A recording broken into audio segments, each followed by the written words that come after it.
welcome to episode 3 of the Monday Morning MMA Report. I'm your host, DJ Aries the God, and this is a podcast presented to you by Official MMA Press. Today is January 20th, 2025, and I just wanted to take the time to wish everybody a happy Martin Luther King Day before I got into the topics that I have for us today. So, now that that's out the way, what I have on the docket for us today is going to be, obviously, UFC pay-per-view 311, which was supposed to be Islam Makhachev versus Arman Tsarukyan in the main event, and we all know that that did not take place. It ended up being Islam Makhachev versus Renato Moicano. Number 2 on the docket is going to be my fight predictions and my parlays that I'm going to be picking for next week's UFC Fight Night. Israel Adesanya versus Nasruddin Imavov. And number 3 on the docket is Bellator is officially dead. Now, I know everybody's going to say Bellator's been dead. And I agree with that. But it was officially posted and articles were out and everyone's talking about what's going on. But we'll get into that later. But Bellator is officially dead. Everything is going to be PFL from here on out. Everything's branded that way. And with that being said, with no further ado, let's get into our first topic, which is UFC 311. It took place Saturday, January 18th. Islam Makhachev versus Renato Moicano. And I just want to say that this card, the anticipation for 311 was much better than what we got with Islam Makhachev versus Arman Tsarukyan. That would have been a banger of a main event. Islam versus Renato, I wasn't really looking forward to that. They did a good job, finding someone for him to fight. Much props to him for taking the fight because he was training for somebody totally different. But I think we all knew that this was going to be a walk in the park for Islam, which it was. I think the anticipation for 311 was like, my anticipation for it was a 10. It was like, I think the card was a 10 out of 10. And I think what we got was, it was a 6 out of 10. But shout outs to Dana White and them for making a last minute adjustment to give us a card. I appreciate that. But, I feel bad for Dariush, who was supposed to fight Moicano, and I think he was going to pull off the upset. I'm not going to lie. I feel bad for Moicano losing the way he did in the first round, but I think we all seen what was going to happen. The first thing I want to talk about 311 is my picks from the last episode leading up to UFC 311. And I just want to say, if you followed what I did for a parlay, yeah, you shouldn't have did that. You should have made your own decision because I got every fight wrong. On a good note, my brother went total opposite of me, and he got every fight right. So maybe I'll have him up here with better betting advice than me. But I want to just say I feel bad for Benir Dariush, and I hope that he got paid. I hope he still got paid because his fight got canceled. It had nothing to do with him. He had to make weight. He had to train, make weight for this fight, and it got canceled. It's part of the game, but I do feel bad for him. I hope he ended up getting a nice payday off, you know what I mean? So now I'm going to get into the first fight of the night, which was Kevin Holland versus RDR, and I'm so fucking sick and tired of Kevin Holland. Like, this dude is constantly blowing my parlays, like, all the fucking time. I feel like he doesn't take the shit serious. He's I don't know. I just can't. He's just somebody that's super talented. I feel he has a lot of potential, and I just feel like he doesn't take it as serious as he should. I feel like he could be literally one of the best in the middleweight division in the UFC, and it's just like a big game. It's like a big joke to him. Like I feel like he doesn't take shit serious. He went out there and got embarrassed. I think he was the favorite of this fight, and RDR was just laughing, just a walk in the park, just a fucking walk in the park for him. So good for him. I'm glad he got beat like that. I'm like, it's whatever. He's embarrassing himself out there, but I'm never betting on that guy again. Like, never. I'm never taking him again in a parlay. That's never gonna happen. This is like the 4th or 5th parlay that he's blew for me. Our second fight of the night is a heavyweight fight between Almeida versus Spivak. I stayed away from this fight because, Almeida was the favorite and he won in the first round, TKO. But you never know. With this one, Spivak always got a puncher's chance. I feel like that would have blew my parlay. So I didn't even take the chance. I stayed away from it. But Almeida got the first round TKO. This brings us to fight number 3, which is a light heavyweight fight, which was Jerry Prochaska versus Jamal Hill. And I got this one totally wrong. I had Jamal Hill because I didn't think that Jerry was going to be the same fighter after getting knocked out by Alex Pereira the way he did. I just, a lot of fighters never bounce back the same, like especially the fight after the number 3 guy in the division, and to fight the way he did. Jerry definitely surprised me, and he earned my respect for sure. He looked real good out there. I ain't gonna lie, he looked real good out there.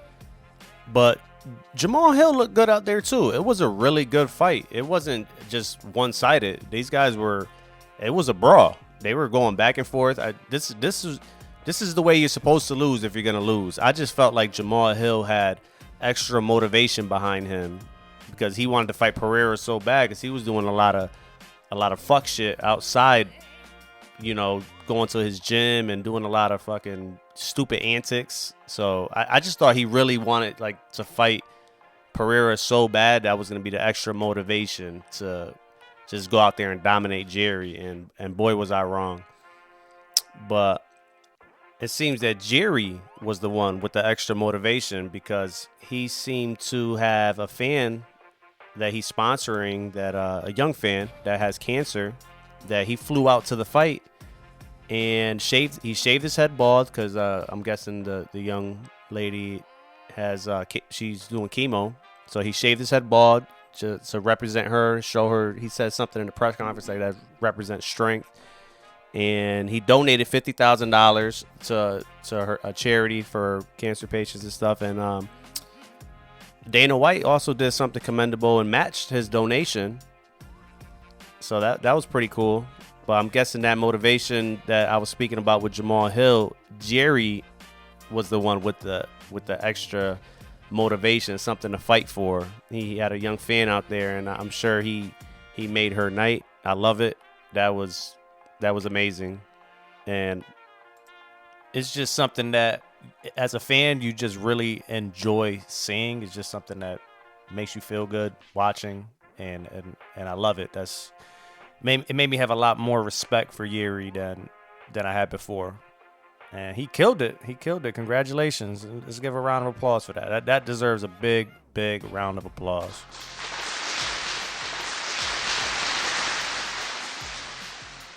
And now that brings us to our co-main events. Merab Dvalishvili. That's a tongue twister of a name. I hope I said it right. Dvalishvili versus Umar Nurmagomedov. And I had this one wrong too. I thought we were going to have a brand new champion. 100%. I thought Umar Nurmagomedov was going to win this. I didn't think it was going to be a blowout. Thought it was going to be a close fight. And it was close. I felt like Umar had the edge in the first 2 rounds, depending on how you seen it. Some people thought Merab had the edge. I thought Umar had the edge going into the third, but Merab just took over in the third. He just took over in the third. By the fourth, Umar looked gassed, and Merab just put on the burners. He whooped him.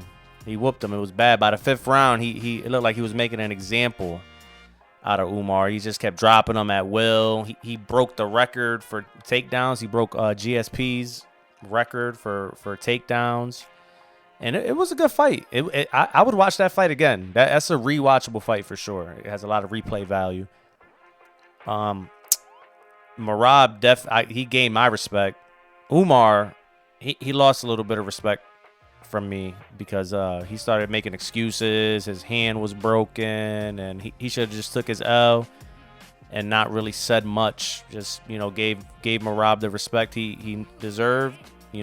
Go fight a couple more fights. Go work your way back up. I think that's all Umar needs. He just needs to fight more fights. He just needs some more experience. Like I don't think he fought enough big names. Maybe he fought Merab too early.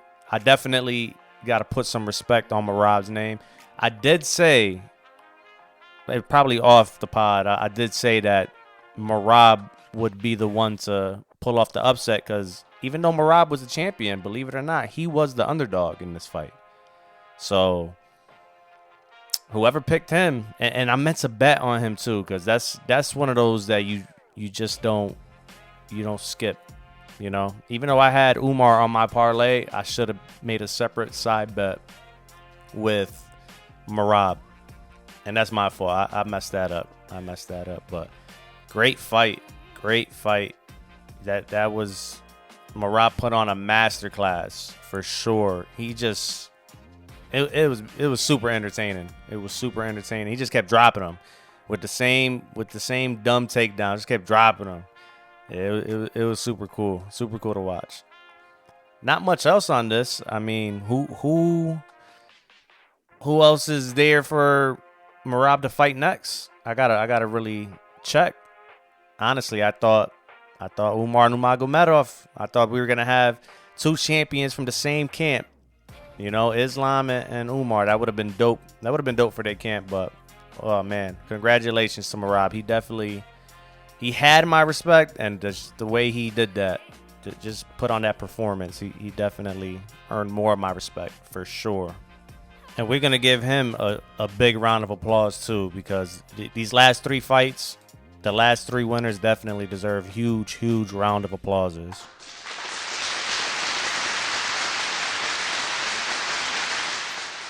So that was super dope to see. And now on to our main event, which was Islam Makhachev versus Renato Moicano. There's not really much to say about this one. I don't think anybody with eyes that watches UFC thought that Moicano had a fucking chance in hell to win this fight, because I sure as fuck did not think he had any chance whatsoever. His only shot was throwing a punch that would knock out Islam and a prayer. A prayer and a punch. That's it. But yeah, Islam finished the match with his favorite move, the Darce choke, and it was crazy. It was a straight up looked like a tutorial video on how to do the technique properly. It was just so simple, so easy. I still think that he would have had his hands full with Arman Tsarukyan, but the way that Arman, backed out of the fight because for a back injury, it seems kind of suspect. I don't think you get hurt overnight like that. Like, it was just crazy. I think there's something more to the whole thing. But I'm gonna instigate a little bit and say that Arman Tsarukyan was scared of Islam Makhachev. He definitely was running scared, and now he lost his opportunity because Dana White said that he's not giving him another opportunity this year. He's going to have to wait for next year. And I agree with that. You had this whole card set, this whole build-up for the card, and last minute you have a back injury. I mean, I'm going to call bullshit on that. I'm going to call bullshit. But let's see. Let's see what the next couple weeks, if anything comes out. Maybe he slipped and fell on his way out of the press conference and hurt his back. Or slipped a disc. I don't know, but I did think he would have gave Islam a run for his money just because of his groundwork, the type of fighter he is. I think he posed a good match for Islam, but we're not going to get to see that. Hopefully we do get to see it next year. I don't know. But, only time will tell. Only time will tell, and we'll see. But let's give Islam a round of applause for taking the fight with Renato Moicano and beating him in the first round for somebody he didn't even train to fight. I mean, both fighters. Let's congratulate both of them. Moicano for stepping up because he didn't train for this fight neither. So they both went out there. They both earned my respect. They both saved the card pretty much. So that deserves a big round of applause.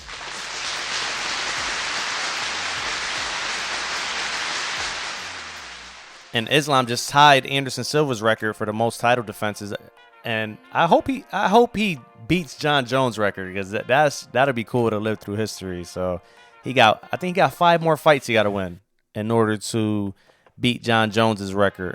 So that'd be super cool to watch history like that unfold.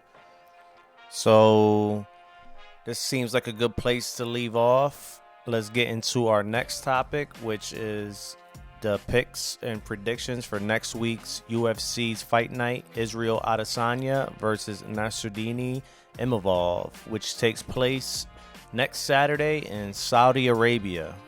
And this is kind of trash for me because since it's in Saudi Arabia, which is dope for them, it takes place smack dead in the middle of the day for me. So I don't know what I'm going to be doing. I might be out. I might be running errands.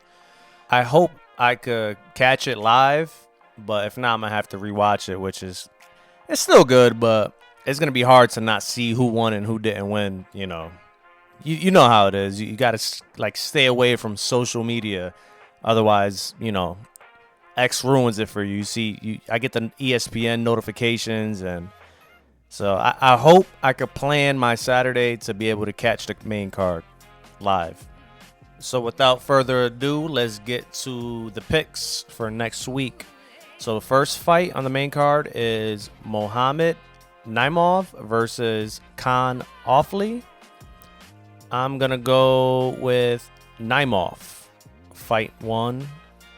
Fight number 2 on the main card is Ikram Aleskarov versus Andre Muniz.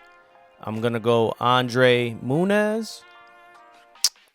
Third fight is Said Nurmagomedov versus Vinicius Oliveira. I'm going to go with Oliveira this fight. I'm going to go Oliveira. The next fight is Sergey Pavlovich versus Jairzinho Rosenstruik. I'm going to go with Rosenstruik this fight. The co-main event is Shera Magomedov versus Michael Venom Page. And this one, I'm going to go with Magomedov winning, but I'm going to root for... I like Michael Venom Page. I like him a lot. I want to see him do good in the UFC. So I think he's going to get whipped, though.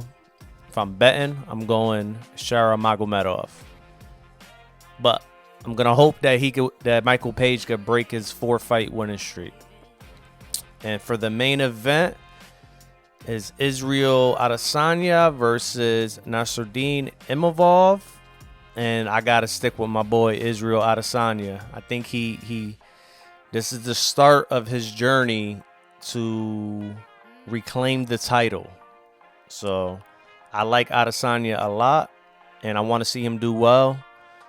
And I hope he could get back to fighting for the middleweight championship at some point. Let's see how he does. Yeah, he said he was exhausted when he lost to Strickland. Let's see if he's physically and mentally back in tip-top shape, and let's see if he could do it. So if I was you, judging off my last week's picks, I would go the total opposite of what I'm picking today. But I feel a little more confident in the picks that I had today.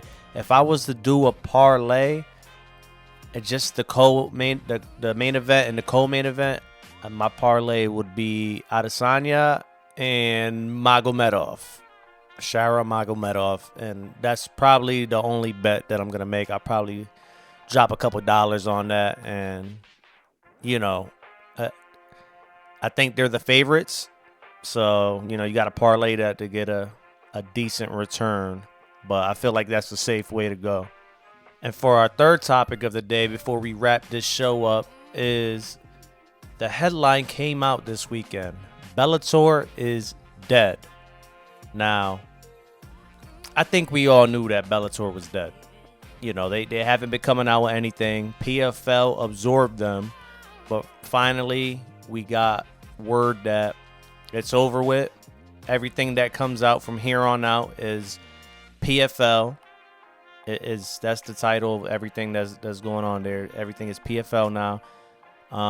Patricio Pitbull just got released. He did not want to have no parts of what's going on over there. I think he called out Francis Ngannou, saying that are you gonna speak up for fighters? Because he got a big bag. I don't hear. He wants to know why he doesn't hear Francis speaking up on anything that has to do with fighter contracts and how they get paid and anything like that. So Patricio Pitbull is a free agent. I think we're going to see him in the UFC. That'll be dope as fuck. I would like to see him go to the UFC and see what he does over there, because he's a beast. He is a beast. But right now he's been beefing with Don Davis, and Don Davis let him go. So he's good now. He could, explore free agency and do what he wants. But there's a list of other fighters that are trying to get released from PFL too, because they're basically saying that what they're offering them as fighters for pay and everything is basically imprisonment. It's just not worth it. So I hope the PFL and Don Davis could come to agreement with the fighters and come up with something lucrative that benefits both, because you don't want to see people robbed of their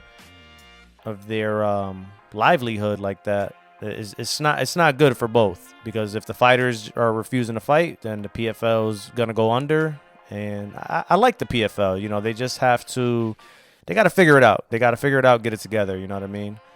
It looks like, Dana White looks like a genius again, because the UFC is thriving. And whenever these new promotions come out, we always say, oh, this is going to be the one that might give the UFC a run for their money. And it never ends up happening.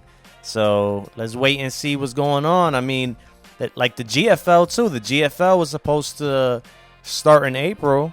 And I don't know what's going on with this now, because I was just reading an article the other day that one of their big investors has dropped them. They're not going to invest. So let's see what happens with that. I was actually looking forward to that one, because they got this new team style where there's 6 teams or 4 teams or something like that, and they battle it out, and there's a playoff, and I think I don't know what the fuck they was talking about. But it seemed pretty interesting, and they signed a lot of fighters over there. It was over 300 something fighters, and they're gonna have a draft or something like that. So let's wait and see what happens with that, if it ever happens. You know what I mean? But for right now, I mean, we got the UFC, and they got a lot of steam behind them. So So I think this is a good place to wrap up for today. I'm your boy, DJ Aries the God. This is the Monday morning MMA report. I hope you guys have a wonderful week.